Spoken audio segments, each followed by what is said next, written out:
Queridos irmãos, que a paz do nosso Mestre encontre acolhida dentro de nossos corações. Nós, na reunião, na vinda anterior, nós falamos sobre a lição número 9, chamado Grande Educandário, que apresenta a Terra como uma casa, escola de espíritos. E a gente viu nessa lição que Emmanuel nos informa que o planeta Terra é uma casa espiritual que abriga pouco mais de 20 bilhões de espíritos. A nossa população encarnada hoje é da ordem de 7,5 bilhões de pessoas. Então tem mais ou menos 2 vezes isso no mundo espiritual. O número certo não importa, porque toda casa espiritual tem as fronteiras abertas e tem o ir e vir. Espíritos vêm de outros planetas para cá, nascem entre nós, e espíritos que conseguem vencer na evolução valores acima do padrão da Terra, vão para outros sistemas planetários, continuar o progresso em mundos diferentes. Quer dizer, espírita tem que acreditar em extraterrestre, né? Mas é diferente, porque não precisa de vir em nave espacial. O espírito viaja como quer, não é? Ele viaja livre do corpo físico. E segundo os espíritos dizem, quando o espírito tem a liberdade de ir e vir, porque já conquistou valores para isso, ele viaja com a velocidade do pensamento, que é muito mais rápida do que a velocidade da luz, que para nós já é um assombro. Então é fácil um espírito sair de um sistema planetário e ir para outro. Para a gente, por exemplo, ir para a estrela mais próxima do sistema que nós estamos, que é a Alfa Centauro, que está 4,3 anos-luz de nós, isto é, se a gente viajar com a velocidade da luz, a gente gasta 4,3 anos para chegar lá. Os espíritos fazem isso muito rapidamente, porque eles viajam com a velocidade do pensamento, que a gente não sabe quanto é, mas é muito, muito maior. E tinha que ser, porque se nós somos criaturas de Deus, nós temos que ser capazes de ser cidadãos cósmicos e de poder conhecer a obra divina na sua amplitude máxima que a gente for capaz. Portanto, a gente tem que ter a liberdade de viajar de uma galáxia para outra, não dentro só da nossa galáxia. E só para vocês terem uma ideia, a galáxia mais próxima da nossa, da Via Láctea, é a galáxia de Andrômeda, que está a 2 milhões de anos-luz de nós. Isto é, se a gente tivesse que viajar com a velocidade da luz, a gente gastaria 2 milhões de anos para chegar lá.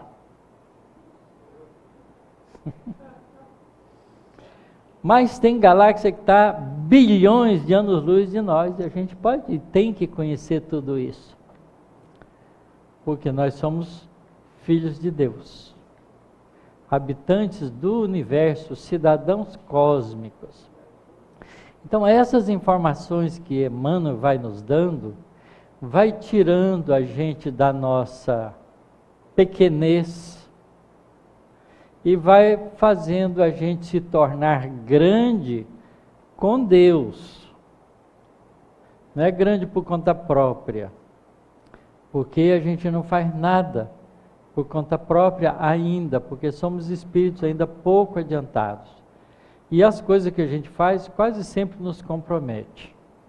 Então é importante que a gente compreenda e tenha essa visão, para que a gente se encha de valor, de força, para progredir, para poder se libertar, para ter a felicidade plena.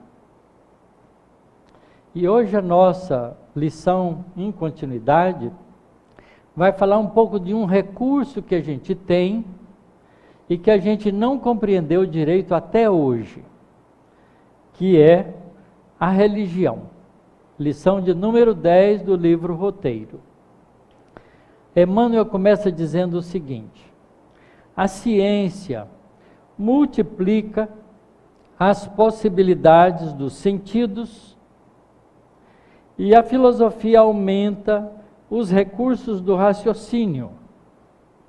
Mas a religião é a força que alarga os potenciais do sentimento. Olha que coisa incrível. O ser humano, ou o espírito imortal, melhor dizendo, tem que evoluir adquirindo 2 campos de valores, que na linguagem comparativa com um pássaro, representa as suas 2 asas para voar em plenitude, que é a intelectualidade e a moralidade. A intelectualidade a gente desenvolve através dos recursos do raciocínio, da inteligência. E esses recursos são instrumentalizados pela ciência e pela filosofia. E a gente já se gaba disso, porque a intelectualidade no nosso planeta Terra é cheia de arrogância por causa disso. A gente sobe numa caixa de fósforo e acha que está no pico do mundo. Isso chama arrogância. A pessoa arroga para si mesmo a grandeza que ainda não tem. Então, a inteligência e a filosofia dá esses recursos para o ser humano, de desenvolvimento da capacidade intelectual. Mas, segundo o Emmanuel aqui, a religião é a força que alarga a potencialidade do sentimento. Então, vem aí uma questão para nós pensarmos. Se nós temos que desenvolver em inteligência e moralidade, o sentimento está relacionado com a moralidade. E a gente não sabe o que é sentimento. Alguém sabe explicar o que é sentimento? A gente sabe sentir, mas não sabe explicar. Porque geralmente é isso que a gente fala: olha, eu senti uma coisa que eu não sei explicar. Né? Porque não tem jeito de materializar o sentimento da gente para que o outro compreenda. Então a gente só pode compreender sentimento com sentimento. Ninguém vai entender a dor de cabeça terrível que uma pessoa diz que tem, se ela não tiver tido aquela dor de cabeça. Porque o grau de entendimento nosso está associado à nossa percepção, à nossa capacidade de perceber as coisas à nossa volta, a dificuldade dos outros. Aliás, estava falando que a gente tem que desenvolver caridade. Caridade é amor em ação. Como nós ainda não temos amor, a caridade tem que ser o serviço em ação. Porque através do serviço em ação, a gente vai aprendendo o sentimento da solidariedade e mais tarde o amor. Porque a gente também não sabe ainda o que é amor. Quantas pessoas que jura de pé junto que ama ciclano ou fulano de tal, não é? Quando perde fica desesperado, mas se superar aquele primeiro passo, menos de um ano já está com outro. E a gente não sabe que tamanho era aquele amor que dizia que era tão desesperante assim. Não é? É porque a gente não sabe o que é isso ainda. A gente está falando de coisa que a gente não entende direito. Segue Emmanuel. Por isso mesmo, no coração mora o centro da vida. Dele partem as correntes imperceptíveis do desejo, que se consubstanciam em pensamento no dínamo cerebral, para depois se materializarem nas palavras, nas resoluções, nos atos e nas obras de cada dia.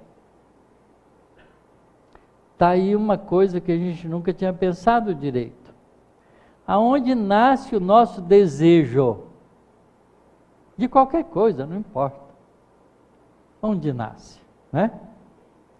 Na intimidade da alma, que a gente centraliza no coração, né, em comparação ao corpo físico, mas é no âmago, no íntimo mais profundo do ser.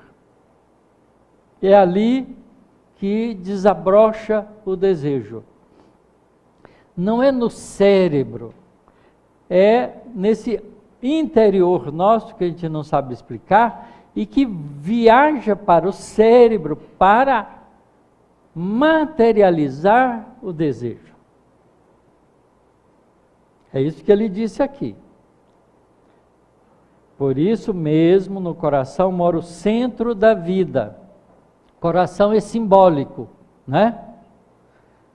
Dele partem as correntes imperceptíveis do desejo, que se consubstanciam em pensamento no dínamo cerebral, para depois se materializarem nas palavras, nas resoluções, nos atos e nas obras de cada dia.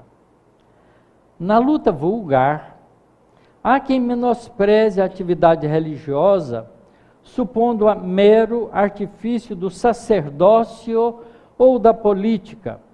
Entretanto, é na predicação da fé santificante que encontraremos as regras de conduta e perfeição de que necessitamos para o crescimento de nossa vida mental na direção das conquistas divinas.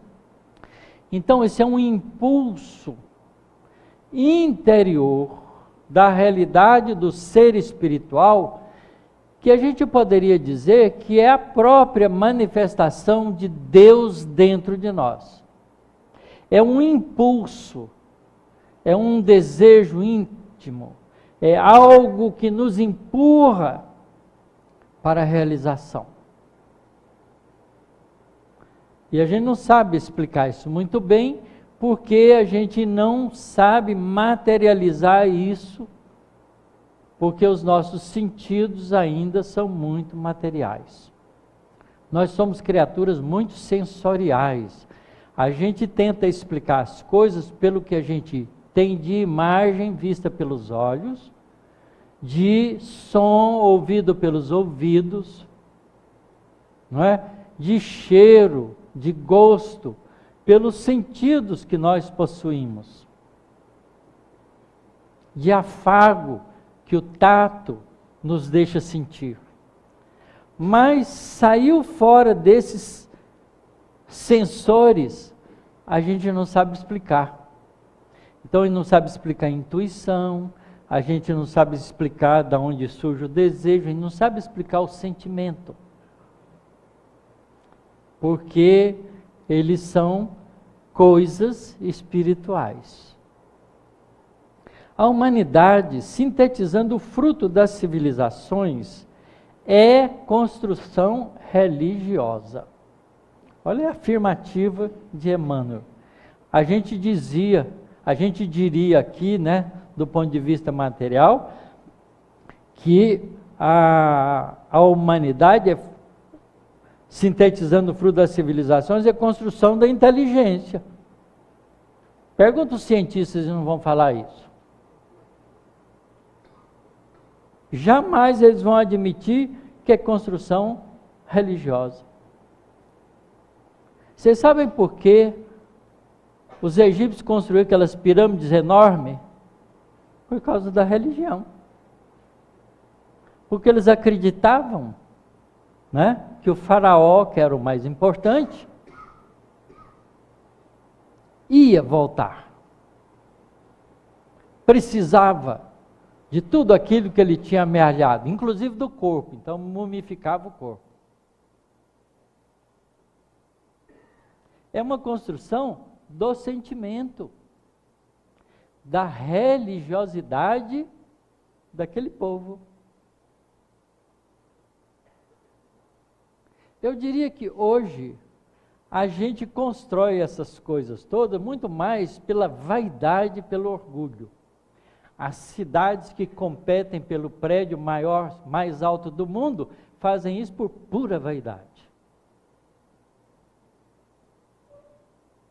Por arrogância. Que um pequeno tremor de terra pode jogar no chão. E vai tremer e vai cair. Porque tudo que é transitório passa.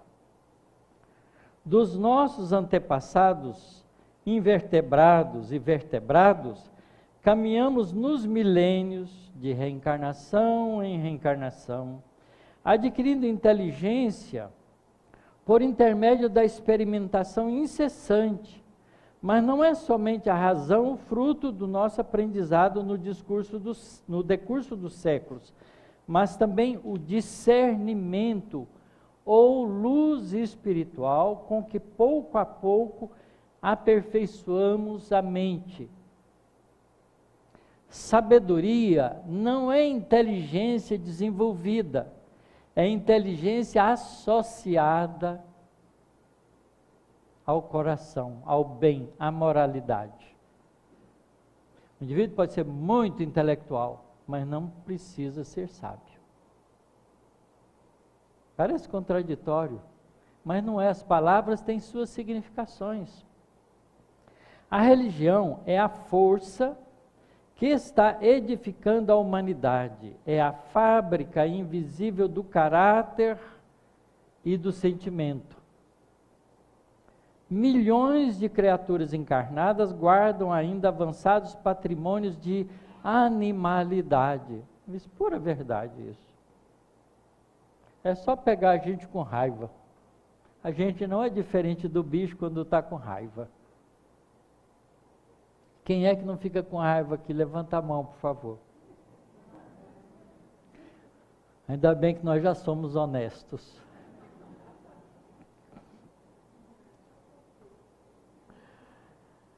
Valem-se da forma humana como quem se aproveita de uma casa nobre para a incorporação de valores educativos. Possuem coração para registrar o bem, contudo, abrigam impulsos de crueldade, o instinto da pantera, a peçonha da serpente, a voracidade do lobo ainda imperam no psiquismo de inumeráveis inteligências.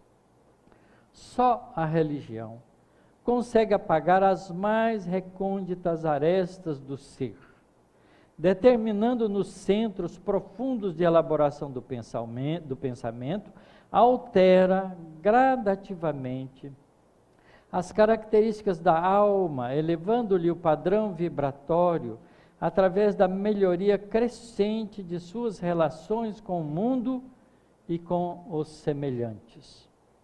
Nascida no berço rústico do temor,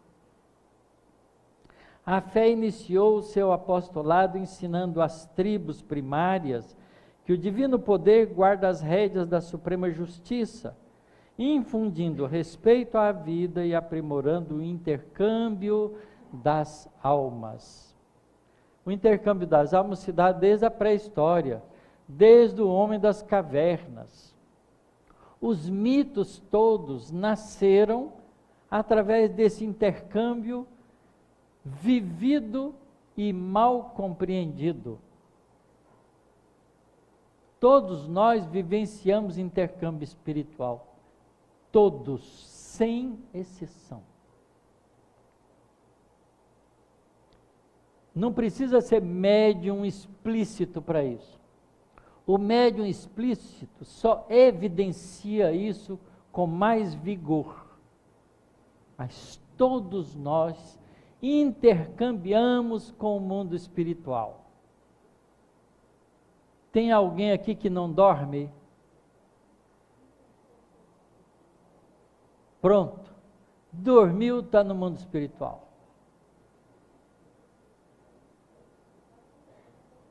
É outra coisa que a gente não entende. É mágico? Sono é mágico. Para o nosso entendimento, O que nos faz, de repente, apagar no corpo e vivenciar uma outra coisa que a gente não sabe explicar? E quando acorda, às vezes traz reminiscências disso, através de uma coisa onírica, mágica, chamada sonho, que a gente nunca entende direito. Mas tem gente que adora interpretá-lo em números para jogar na loteria. É pura infantilidade. Porque o sonho é uma realidade vivenciada pelo espírito durante o sono do corpo. E como ele povoa a sua mente espiritual através da experienciação do lado da vida espiritual, quando ele volta, o cérebro não participou disso. Tem que trazer aquelas imagens e impressionar no cérebro, que está povoado de imagens materiais, da vida material. Então a gente materializa as imagens mais fortes, quase sempre desconexadas com as outras sensações que nós intermediamos em torno daquela mais importante que nos feriu mais, o tal do sentimento. É mais ou menos assim, vocês entram no cinema, a hora que começa o filme, vocês ficam 5 minutos com os olhos atentos no filme. Aí fecha os olhos e o ouvido e fica 5 minutos sem assistir. Depois abre de novo e vai fazendo isso. Depois vocês tentam contar o filme. De repente parece que eu estava num lugar, mas não era bem aquele lugar, era um outro que parecia não sei o quê. Aí apareceu um fulano que parecia o ciclano e a gente fica parecendo aqui e ali, porque fica interpretando com as imagens da vigília. Uma coisa que é do mundo espiritual. E aí o sonho é confuso. São raros os sonhos que têm uma lógica, um começo, um meio e um fim. Às vezes só acontece porque os espíritos bondosos querem que a gente lembre aquilo, então ele vivifica aquilo na gente na hora que a gente acorda, para transferir para o cérebro, para os neurônios da memória cerebral.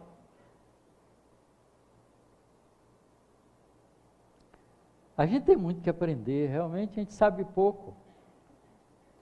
Só a religião consegue apagar as mais recônditas arestas do ser, portanto, determinando nos centros profundos de elaboração do pensamento, altera gradativamente as características da alma, elevando-lhe o padrão vibratório, através da melhoria crescente de suas relações com o mundo e com os semelhantes.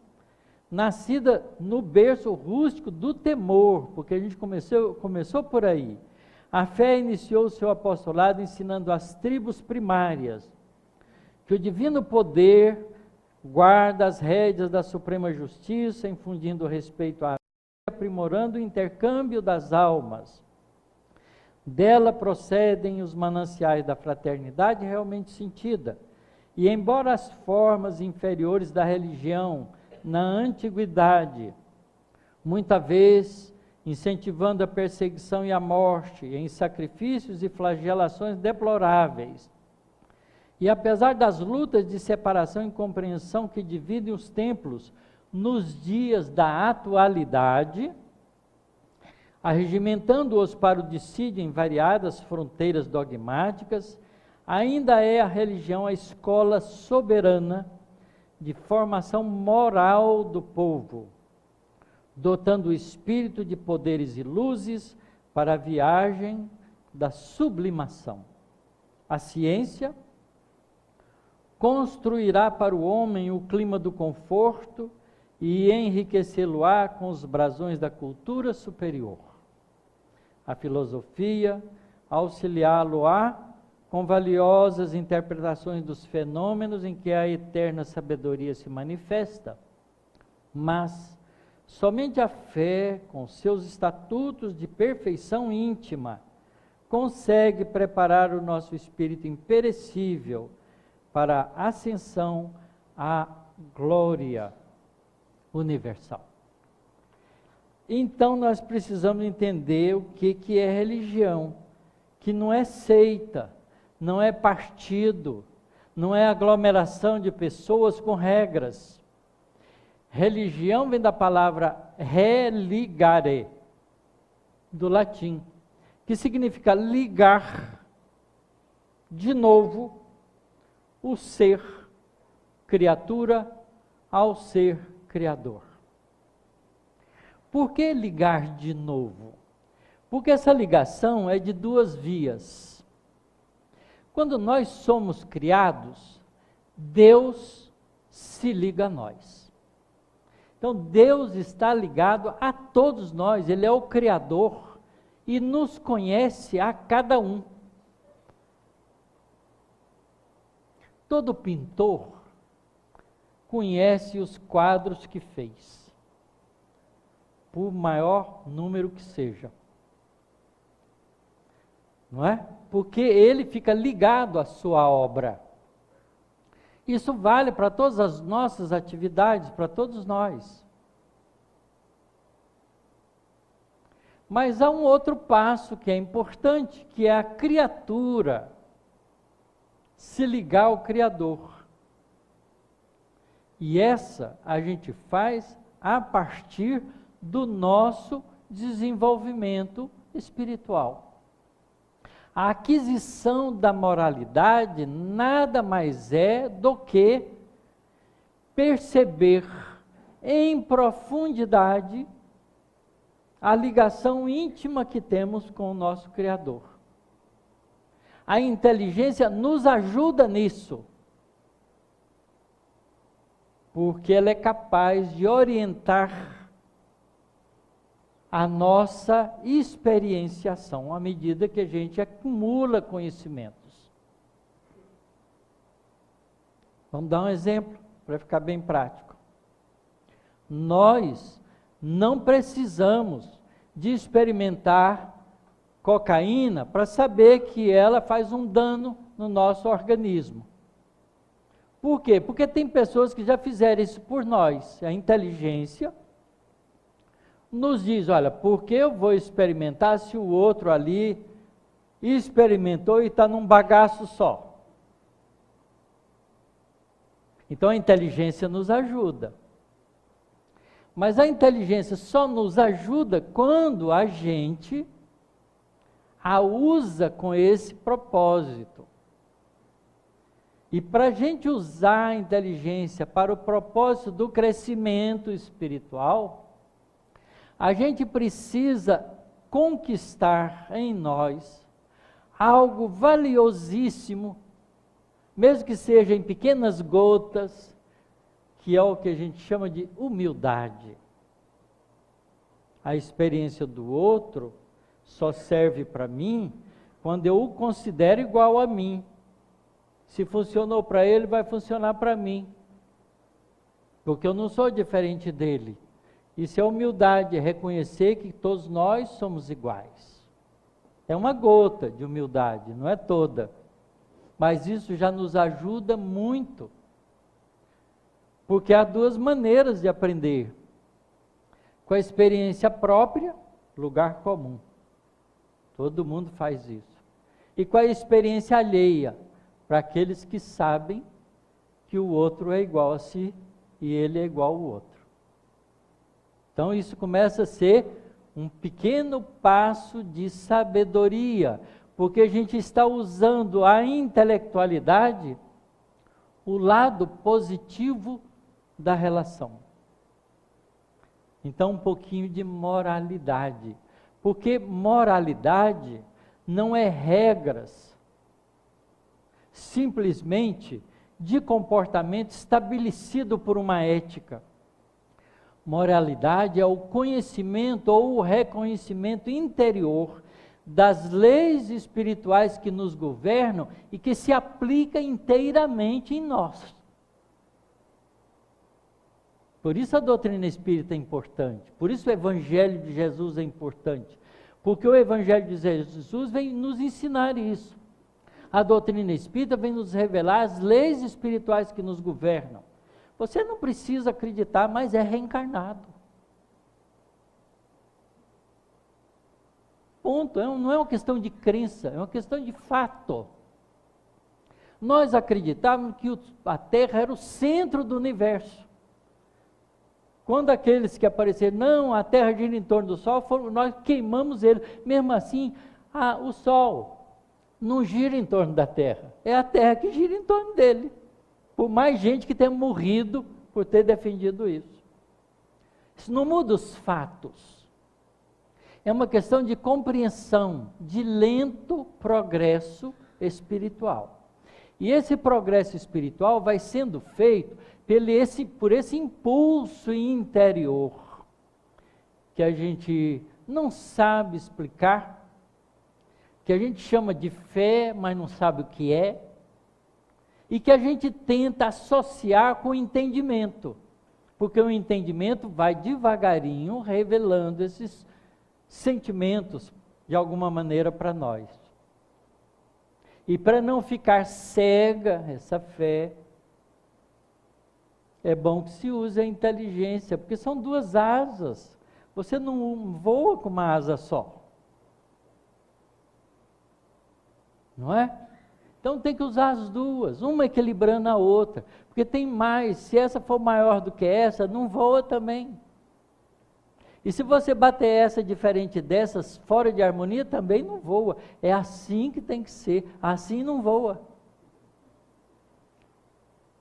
Essa conquista é lenta, mas é conquista individual. Cada um de nós tem que fazer a sua própria.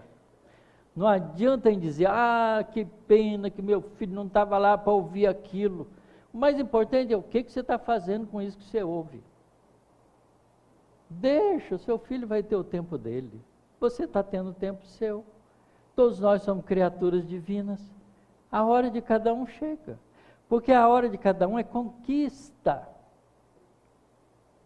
E a gente não pode obrigar o outro a conquistar as coisas. Você pode obrigar-se a si mesmo a conquistar as coisas. Só e somente só. É difícil isso para nós, porque a gente não tem ainda respeito por si próprio e por isso não sabe dar respeito também ao semelhante. Jesus disse muito bem, a gente tem que amar o próximo como a si mesmo. Mas se você não ama a si mesmo, não há como amar o próximo. Porque você não tem para dar. A gente só dá o que tem. Só.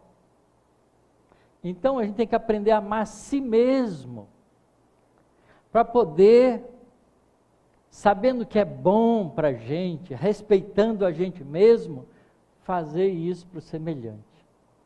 Seja ele nosso filho, seja ele nosso inimigo, não importa.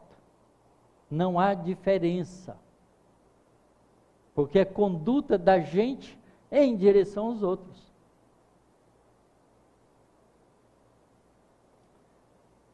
Esses conceitos espirituais, eles são difíceis, porque eles nos cobram meditação, nos cobram pensar, nos cobram entender com profundidade. Para a gente poder realizar isso, é preciso que a gente entenda isso. A gente só é um bom mecânico quando aprendeu todos os critérios, os mecanismos, os sistemas da mecânica. A gente só é um bom médico quando a gente aprendeu direito, todos os recursos que a medicina oferece para o indivíduo para ele ser um bom médico. Meio médico não é médico. Porque meio médico tanto salva quanto mata. Então é complicado. E a gente tem que fazer isso com a gente. Quer dizer, religião é intimidade da gente com o Criador. Não é modo de crença. é modo de vida. Não adianta a gente bater no peito, eu acredito no livro sagrado e não sei mais o que, e pereré, e não agir com o critério da solidariedade, da fraternidade universal. A gente hoje mesmo estava assistindo na televisão a pregação de um jovem, uma pessoa de uns 30 e poucos anos, casado com a família, né, um leigo da religião, uma dada religião, não importa qual, dizendo isso, né, que a gente foi criada à imagem e semelhança de Deus. Mas aí, porque a gente pecou, a gente perdeu o lugar de filho de Deus. E não é mais filho de Deus, porque pecou. Aí é preciso que Deus recupere a gente como criatura. E mais ainda, e eleve a gente para ser filho dele. Quer dizer, então o critério é de Deus, não é nosso. Então, existem muitos de nós que não são nossos irmãos, que não são filhos de Deus ainda, é criatura. E se tiver em pecado, é menos do que criatura. Isso não faz o menor sentido. Porque, como disse Jesus, atire a primeira pedra aquele que se julgasse em pecado. Estamos todo mundo lascado. Não é? Então, não é assim que funciona. Nós somos irmãos. O bandido que matou 50 pessoas é nosso irmão. O político que roubou milhões e deixou muita gente passando fome é nosso irmão. Está equivocado nas suas ações, mas é nosso irmão e tem que ser amado por nós igualmente. Jesus, quando veio entre nós, não fez distinção. Amou a todos. Compreendeu a dificuldade que todos tinham de entender os ensinamentos, porque isso é uma conquista. Ele mesmo disse, olha, a parábola do semeador representa claramente isso.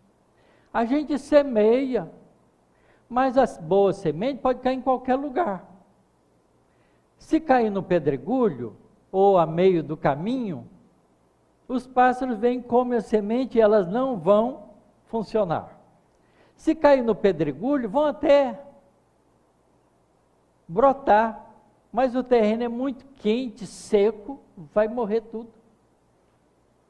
Se cair no meio do espinheiro, vai nascer e vai tentar crescer, mas o espinheiro vai abafá-la e ela não vai dar fruto.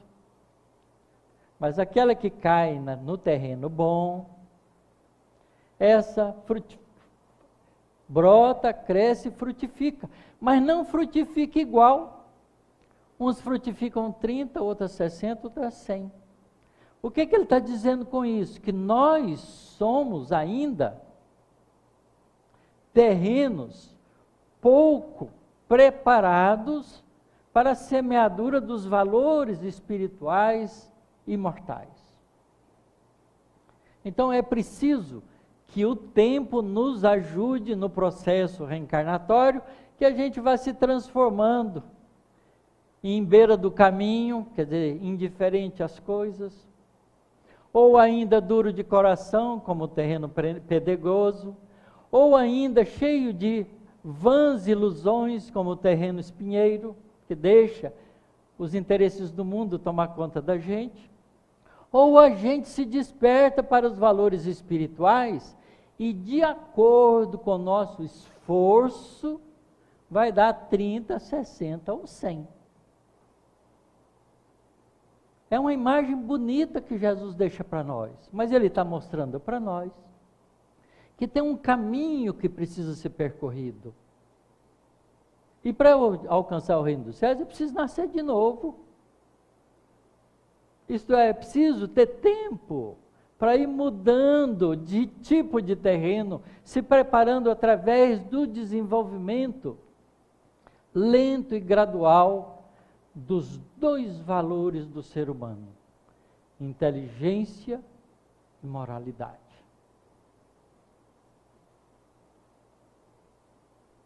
Então é preciso que a gente aprenda com as experiências, filosofe com as consequências da experiência e deixe-se sentir pelos valores imortais da vida. Ciência, filosofia, religião. Mas não é religião partidária, nem ciência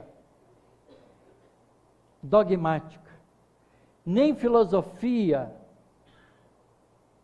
que acha que é a única verdadeira. Porque não é assim. A gente vai aprendendo com os recursos que cada um vai amealhando pela própria experiência, pela própria capacidade, pelo próprio interesse que coloca nos valores definitivos da alma. Então, entender que a gente é espírito imortal é um passo significativo. Porque a partir daí, não há como não se interessar pelos valores definitivos da alma.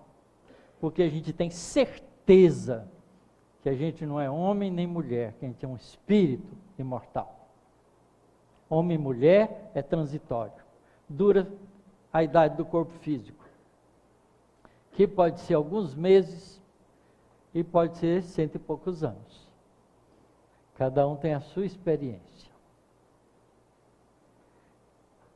Então é diferente a gente pensar em religião com esse significado. Por isso não adianta a gente transformar, não é, atitudes repetitivas do passado com modelos novos de religiosidade. Não é vindo no centro, tomando passe, né, pedindo para os espíritos resolver os seus problemas que vai mudar alguma coisa. Do mesmo jeito que não é indo na igreja católica, confessando, comungando, assistindo a missa e continuando do mesmo jeito na semana seguinte. Quer dizer, se nós não mudarmos, incorporando em nós os novos valores que a gente vai adquirindo, então não há progresso. Se não há progresso, a gente paga o preço do estacionamento. Aqui ainda não cobra, viu? Mas é sério isso. A gente pode passar uma encarnação, 2, 10, 20, repetindo os mesmos erros sem progredir. O espírito não volta, não retrograda. Isto é, o que ele aprendeu, ele jamais esquece. Aquilo que é aquisição dele é indelevelmente dele. Mas ele pode, com todos aqueles recursos, ficar dando volta sem sair do lugar. E se comprometendo, porque quando a gente faz uma coisa errada e analisa aquilo, aprende com aquilo e muda o comportamento, você cresceu com o erro. O erro deixou de ser erro para ser uma experiência de crescimento. Mas quando a gente faz um erro, justifica ele, e se passar na frente da gente e faz de novo, é equívoco. Isso faz você ficar andando em círculo, não sai do lugar. E vai se comprometendo, porque você comete o erro com um, ele fica com raiva de você. Você comete o mesmo erro com outro, ele também fica com raiva de você. De repente você está cheio de inimigo para resolver pela frente. Ao invés de casar e ter um filho só, vai ter 10 para poder educar todos os 10 espíritos que você deseducou antes. Te aumenta o trabalho. Te aumenta a responsabilidade. Então, a gente não volta atrás. Isso os espíritos bondosos claramente nos diz. Não há regressão espiritual. O espírito só anda para frente ou para. Ele pode ficar parado. Mas se ele se mexer, ele anda para frente. E no universo não tem nada parado, né? Vocês acham que vocês estão parados aqui? Não estão, não. Nós estamos viajando a uma velocidade imensa junto com a Terra em torno do Sol. Se vocês ficarem parados 365 dias aqui, vão ter andado 150 milhões de quilômetros, tá certo?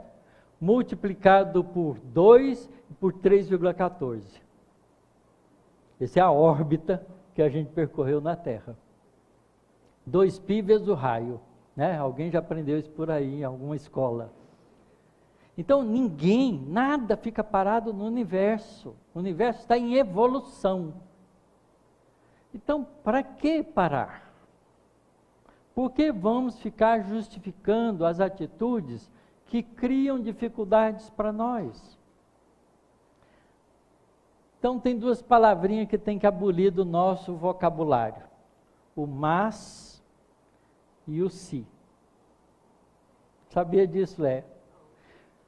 Quando a gente é pego em fazer uma coisa errada, a primeira coisa, não, mas, peraí, eu vou explicar. O mais já entrou na frente.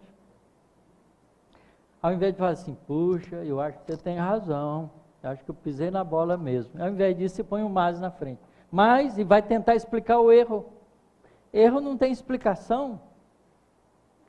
Não, mas eu fiz isso porque fulano fez aquilo. Se ele não tivesse, ó o se aí. Se não tivesse feito, eu não teria feito. Quer dizer, o outro dita a sua atitude? Ou você dita a sua atitude? Então, se mais, não pode fazer parte do nosso repertório. A gente não deve se justificar, nem se explicar. A gente deve meditar naquilo que alguém está dizendo para nós.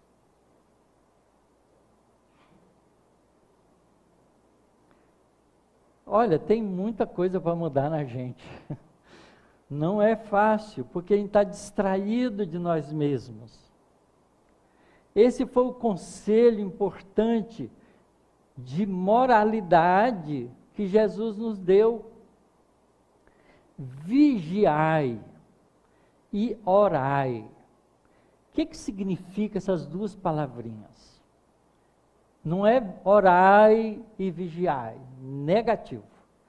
Vigiai primeiro, orai segundo. Por quê? Porque vigiar é estar atento consigo próprio. Vigilância individual é estar atento com o que você está pensando, sentindo e fazendo. Porque são os 3 recursos da sua revelação. Você se revela pensando, sentindo e fazendo. Quando você pensa, os espíritos que estão à volta sabem. Então você está agindo. Quando você sente, as pessoas que estão à volta sentem. E quando você faz, você materializa essas duas coisas. Então, ter vigilância, ter atenção com esse tipo de conduta nosso. E aí sim, vale a pena orar e pedir a Deus, essa é a busca da força moral, que nos ajude a termos atitudes corretas. Não é pedir a Deus para livrar a gente das dificuldades, é pedir a Deus para dar força para a gente vencê-las. Porque as dificuldades não são criadas por Deus nem pelas coisas por aí. Elas são criadas, na maioria das vezes, por nós mesmos. Pelo nosso comportamento cotidiano. Então, é importante interiorizar isso, porque isso é que constitui esse negócio que a gente chama de religião. Religião é modo de vida, não é modo de crença. Mas o conhecimento ajuda a gente a disciplinar a vida. Por isso é que Kardec diz claramente lá, fé só é inabalável quando ela é capaz de enfrentar a razão, face a face, em qualquer época da humanidade. Porque a fé se baseia nas leis imutáveis de Deus. Porque a fé é uma construção da alma que caminha na direção de se ligar ao Criador. Então, fé não é puramente crença, ela é muito mais do que isso. Ela se solidifica com entendimento, mas ela é uma força interior que impulsiona a gente na direção do Criador. Isso é religião. Todas as religiões organizadas pelos homens que cumprem esse esforço estão na direção certa. Então elas não podem ser partidárias. Só vai entrar no céu aqueles que for da minha religião. Isso é egoísmo. Não é amor ao próximo. Quando Jesus ensina o amor ao próximo, ele usa daquele que é mal compreendido como objeto do amor.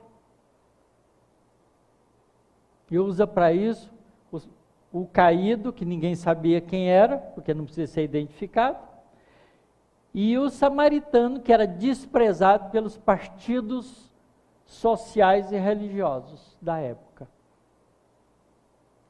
Jesus deixa claro que amor é incondicional. Que o ato de servir ao semelhante é incondicional. Que ele veio para nos ajudar e ainda colocou uma frase tão forte que a gente ainda não pensou nela com cuidado. Aquele que quiser ser o maior no reino dos céus, torne-se o servo de todos, como ele fez. Jesus não veio para ser servido. Ele serviu todo o tempo. Todo o tempo. Por isso ele não tinha nada. Porque se ele tivesse alguma coisa, precisava de alguém servi-lo. Qual eram as posses materiais de Jesus? A roupa do corpo. Porque se ele andasse nu, as pessoas ficariam escandalizadas só por isso. Não é? Não tinha nada para depositar a cabeça, nem uma pedra para depositar a cabeça. E a gente não entendeu a figura desse Espírito maravilhoso que veio mostrar para nós o lado espiritual da vida. Ao invés de a gente ver o lado espiritual da vida, a gente, depois de sacrificá-lo, a gente endeusou ele. Então você fica aí, você é Deus, fica aí. Nós ficamos aqui. Diferente da música, né? A gente egoisticamente pensa que aqueles passos era nosso. E não era de Jesus carregando a gente. É linda essa lição, né? Essa música. Porque ela mostra que a gente, às vezes, no desespero, a gente acha que está abandonado. E é esse momento que a gente está mais ajudado. Mas é preciso ter humildade para perceber a ajuda. Porque a ajuda não vem para nós para nos livrar dos nossos compromissos, mas para nos dar força para vencê-los.